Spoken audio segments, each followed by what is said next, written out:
మీ అందరి పాదాలకు నా నమస్కారము. ఇక్కడ నేను మాట్లాడగలిగినంత అర్హత నాకుందని నేను అనుకోవటం లేదు. మీ పాదాలకు నమస్కరించటమే, అభివాదం చెప్పుకోవటమే నాకు సముచితమని భావిస్తున్నాను.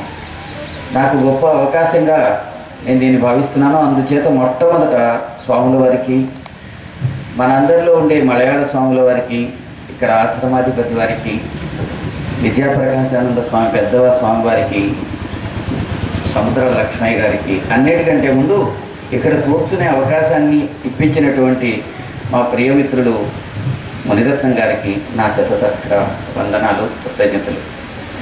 ఇంకొకటి ఏంటంటే, ఈయన గారు మనకంటే ఎన్నో కోట్ల రెట్లు గొప్పవారు.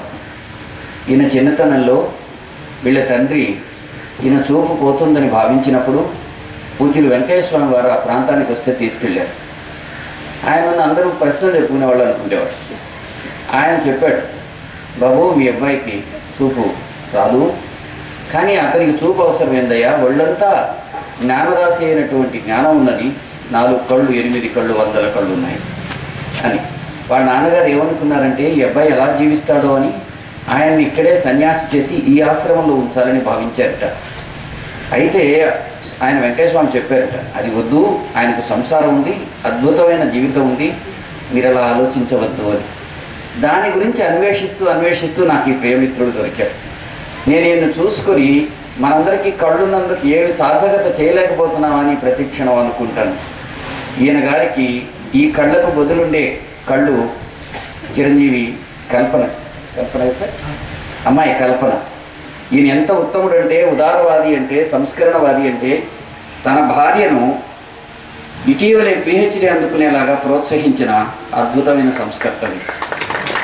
ఆ అమ్మాయి భాగవతంలో వరాలు శాపాలు అనే టాపిక్ మీద తను PhD తీసుకున్నారు. ఈ భర్త వల్ల అది సాధ్యమే, ఆ భార్య వల్ల ఇటువంటి పనులు సాధ్యమే. సంసారము ప్రపంచంలో అద్భుతంగా ఉండడానికి ఇటువంటి వారే కారణమవుతున్నారు. భారతదేశం గర్వించవలసిన యువకులను, తర్వాత సంసార ధర్మాన్ని, సాధు ధర్మాన్ని, ఆధ్యాత్మికతను చూసుకొని కనుక దానికి మీరు కారణభూతులు అవుతున్నారు. అందుకని నేను ఇంతకంటే ఎక్కువసేపు చెప్పే సబ్జెక్ట్ ఏమీ లేదు.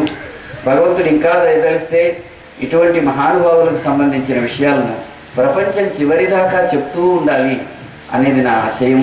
మీ రూపంలో ఉండే పరమాత్ముడికి నమస్కారం. ఇక్కడుండే సాధు సత్తములకు, పెద్దలకు, ప్రతి వారికి పాదాభివందనం చేస్తూ నమస్కరిస్తూ సెలవు తీసుకుంటున్నాను. ఇప్పుడు భాస్కర్ రెడ్డి గారికి సన్మానం.